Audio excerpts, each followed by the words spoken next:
In my opinion, Counter-Strike is arguably one of, if not the most important PC games of all time, and I'm not just talking within the realm of tactical shooters. The series single-handedly defined what it meant to be a competitive video game, and I'm gonna stop you there before you bring up League of Legends. No, it is not a game that's corporal punishment. In all seriousness though, who would have thought that this dinky little Half-Life mod made by two dudes with too much free time would have become the absolute Goliath that it is today? It's funny to think that Global Offensive, the one that really pushed the game into the spotlight, started off as just an outsourced console version of Counter-Strike. Now, CSGO was released in 2012 with a decade-long run that all recently came to an end with the release of the long-awaited Counter-Strike 2. And Counter-Strike, for those of you who haven't heard or have exiled memories of this game out of your mind, is a tactical FPS with a focus on position, precision, and not being noisy. This isn't your baby cousin's Call of Duty shoot-a-man, this is a real man's game. All of that being said, I'm gonna keep it one scundo with you all. If you ever end up on the same team as me, you might as well vote surrender, cause I am complete dog shit at this game, and you're effectively down a teammate. I was bad at CSGO, and I'm somehow worse in CS2. So keep in mind that this whole video is coming from someone who is the definition of a turbo casual. All of that said, Counter-Strike 2 is just more Counter-Strike, which I think works just fine, especially considering that the big reason that this game exists in the first place is because they were putting Counter-Strike on the new Source 2 engine, which I imagine will make things a lot easier and smoother to implement in the future.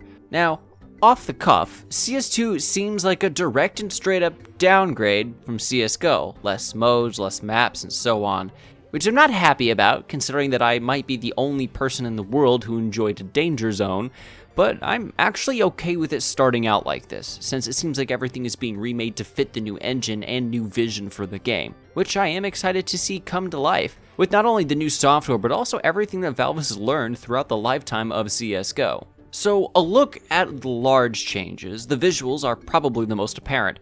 I feel like these updated maps and lighting effects really begin to carve out a style for Counter-Strike that I feel was largely absent before. CSGO went for a mostly realistic look, which never looked bad, but some parts of the map just looked kinda dark and grungy, which in addition to not looking the best, also made it a tad harder to see enemies. Even if you ignore those things, I still think it's nice to be in these familiar locations with a new coat of paint. I mean, Italy didn't need interactive fruit physics, but it does, and yeah, you can still shoot chickens. And also some of the materials have just been revamped heavily. Ancient, one of my favorite maps visually, now has water that looks like water. Not only that, but the algae on top of it will react to your presence, which I know is stupid at the end of the day, but in a game that is as slow and methodical as Counter-Strike, these little details stand out all the more because of it. One of the big gameplay changes that they advertised was the complete overhaul on how smokes work. Now the particles act as 3D objects which can be carved through with gunfire and explosions, and also would fill a space instead of just being a bubble. This apparently stops one-sided smokes from happening, which I didn't know was a thing until Twitter comments kept coming up about it. Now, as someone who doesn't really use smokes to their biggest potential, this is neat, but very little else.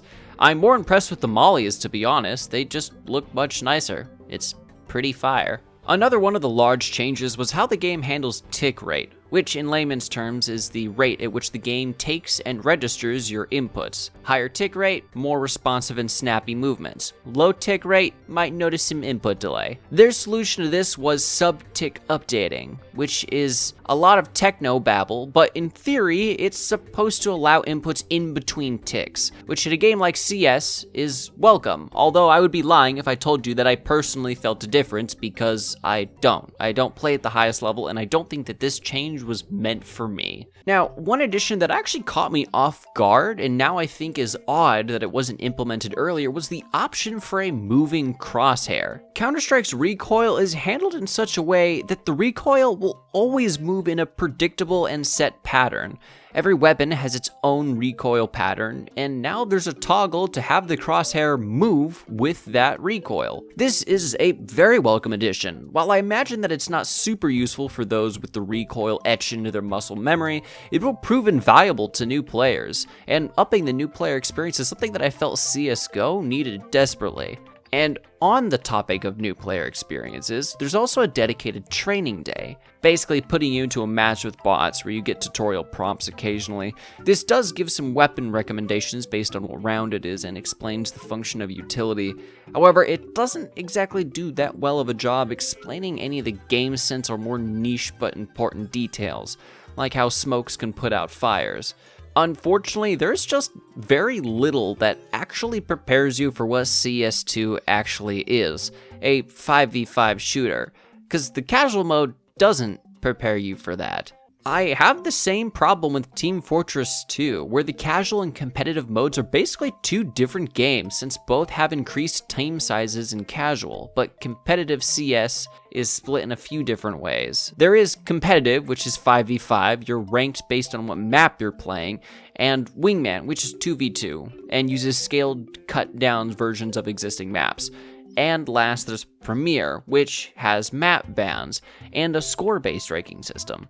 I like that it's segmented like this, actually. Comp is treated like casual 5v5s, which is needed. However, I do think that it is kind of stupid that every map has its own rank, and you need to win 10 games on each map to get a rank for only that map. We also know that they plan on making this a seasonal, which has me hoping that they don't reset Premier or competitive ranks.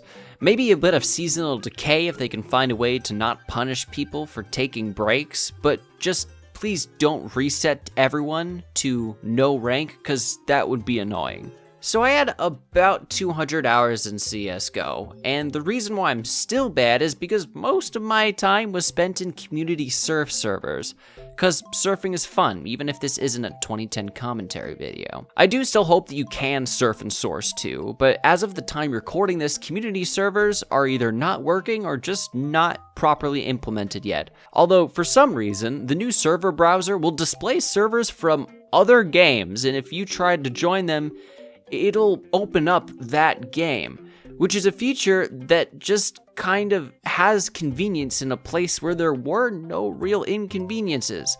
Like, why bring up TF2 servers if I have Counter-Strike open? I don't want to play TF2, I'm playing Counter-Strike. Overall, I'm enjoying my time with CS2, which, by the way, can I just say, I do not like that acronym. CSGO rolled off the tongue a lot better than CS2, but maybe that's just something we need to get used to. But even though I'm going 2-15 every game, I still have been wanting to play it almost daily since its public release. However, you may have noticed that all of this footage has been from CS2 and not even one clip from CSGO. The reason is because you can't play Global Offensive anymore, as Counter-Strike 2 has replaced its spot in your library, rendering it impossible to play CSGO on any official servers, which mirrors quite a few things from another recent game that did the same and suffered heavily, Overwatch 2.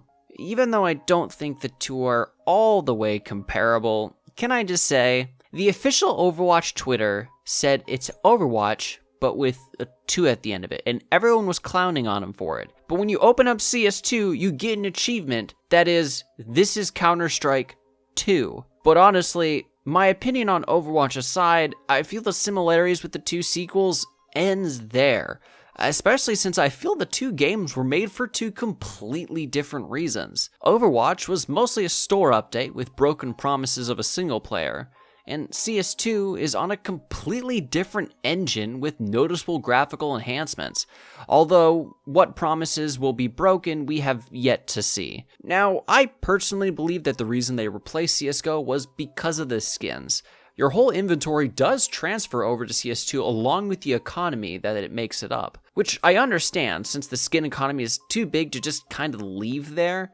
That being said though, there are also still loot boxes, which I will say is kind of unethical, but I'm also glad that they're at least sticking to loot boxes and not the alternative, which is a single gun costing $20. In defense of the boxes, because of the community market, you can get exactly what you want at the price that it's valued at.